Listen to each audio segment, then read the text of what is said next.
happens when a nature lover gets the ability to communicate with nature and have it communicate back? We'll find out in today's video. Are you ready? Let's go. Hi there, I'm Kame the Turtle, and you are watching a furry film review where I review movies that feature animals in the main cast and give you my opinion on if the movie is brilliant or deserves to get slapped by a fish. And today we are doing a review on the 2026 Pixar animation movie Hoppers that just came out. For those of you who don't know, I'll give you a quick synopsis of the movie, up to a certain point anyway, before I break off and give you my review based on characters, story, and artwork. Not necessarily in that order. And if you agree or disagree with me at any point in this video, let me know in the comments below.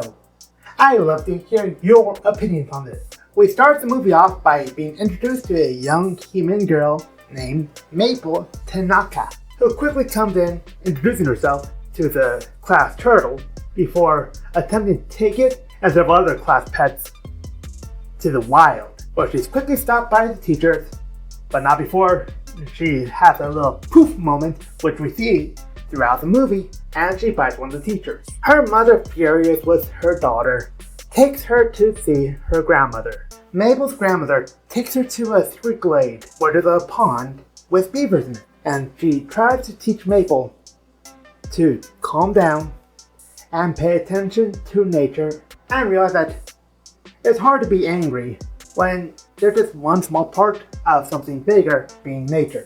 Mabel falls in love with the pond, and we fast forward a few years where now a young adult Mabel is trying to fight to save the pond from getting spilled over for a new highway. We'll quickly meet the assumed antagonist of the movie, the mayor, Jerry. We see several flashbacks where Mabel and Jerry are having all kinds of fierce arguments, but without any animals at the pond.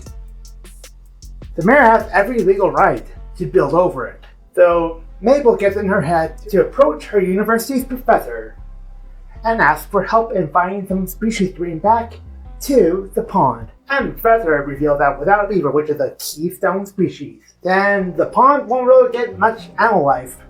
So Mabel sets out to try to find a beaver to bring back to the pond. Mabel finds the beaver that's quickly loaded up into a van and brought to the very university where she studies at. Mabel breaks in to try to rescue the beaver, only to find out that it was part of a project that her professor and several lab assistants were working on to allow for humans to get a more up-close and personal view of nature by becoming the animal. But don't worry, these are just robots, people. Once Mabel figured out it's just technology, she quickly jumps on board by hijacking the project itself and implanting her brain into a robot beaver. Some various hijinks happens where she ends up getting lost in a forest and quickly runs into another beaver. However, when it was quickly proven that she had no idea what pond rules were, they took her to see the king of the mammals. The mammal king, which is beaver, which is fitting actually, takes Mabel under his wings, or paw should I say, and teaches her the ways of the wild. And when Mabel asks for him to send somebody over to the pond so they can repopulate it, he feels that there's some kind of weird noise happening there that drives all the animals away. Mabel finds a device that is projecting a weird noise that is driving all the animals away. She destroys it, and the mammal king, in gratitude, has a beaver dam rebuilt.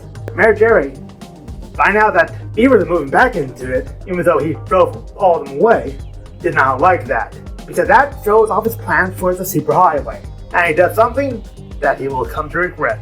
Mabel, in fury, convinces the king to summon something known as the Council, which has the kings and queens of the other members of the animal kingdom: birds, insects, fish, amphibians, the reptiles. And while they get off on a good point, Mabel, in a fit of rage, gets things off track and convinces the council that humans need to be taught a lesson. And the council decides to teach them the ultimate lesson.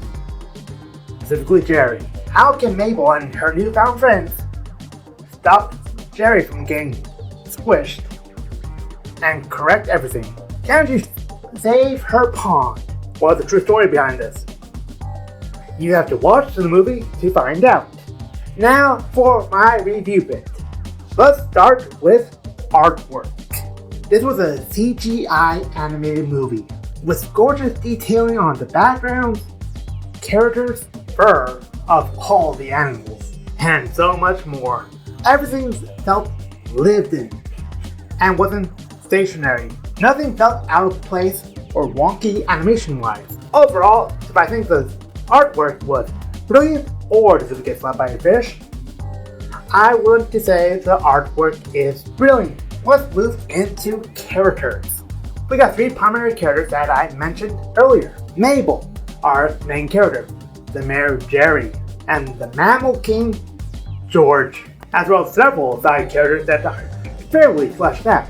But let's take these out one at a time. Mable is a young girl, well, a young woman, who deeply loves nature. Specifically the glade that she spent so much time with her grandmother in, and it has such strong memories for her that she would do anything to try to protect it. She has a temper on her, which we see throughout the movie. Specifically, every time she had a poof moment, while she tries to do the right thing, she's way too, how should I say, energetic about it, and jumping off before she thinks fully through, leading to several moments that make the situation quite worse for everyone involved. It isn't until throughout the movie where she finally remembers her grandmother's lesson and what King George was teaching her throughout the movie that she starts to mellow out and become a more well-rounded character and person overall.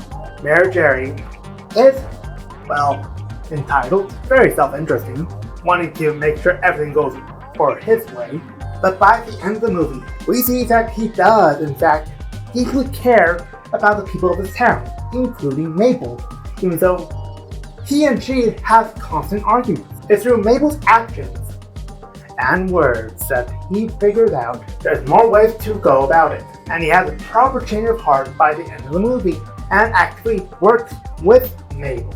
King George is a character I haven't really talked about in the earlier portion of this video, just vaguely mentioned him, but that's because I didn't want to give too much away about it. He means well, but honestly, he's at the end of his rope, where every animal that got pushed out by humans, he took in to his own little area.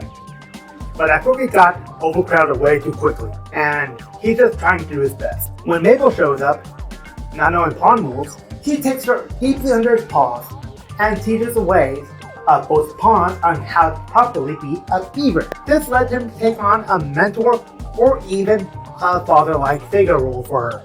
Eventually, he does make her the paw of the king, aka his right-hand beaver. And even though this does come back to bite him with the council, he doesn't regret it in the long run, and continues to have a friendship with Mable throughout the movie.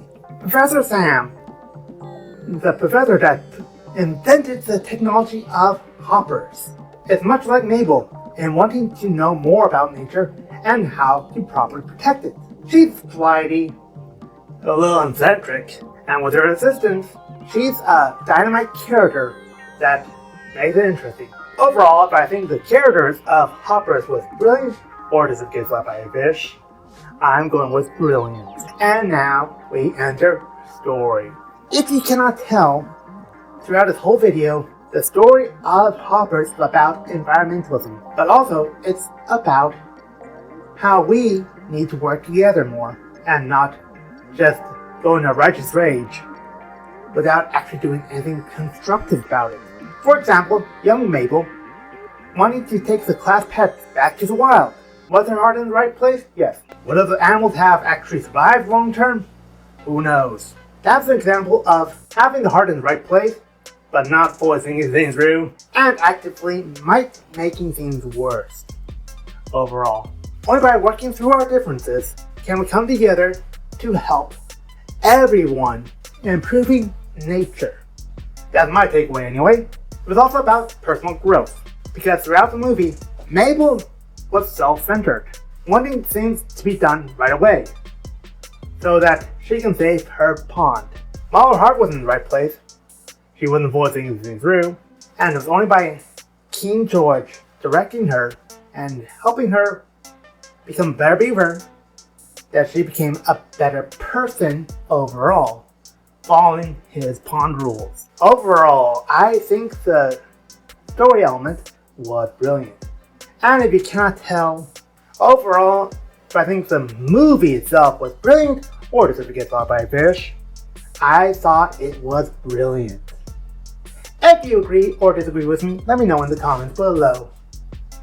And if you want to see my last film review I did, have the links in the cards above and description below.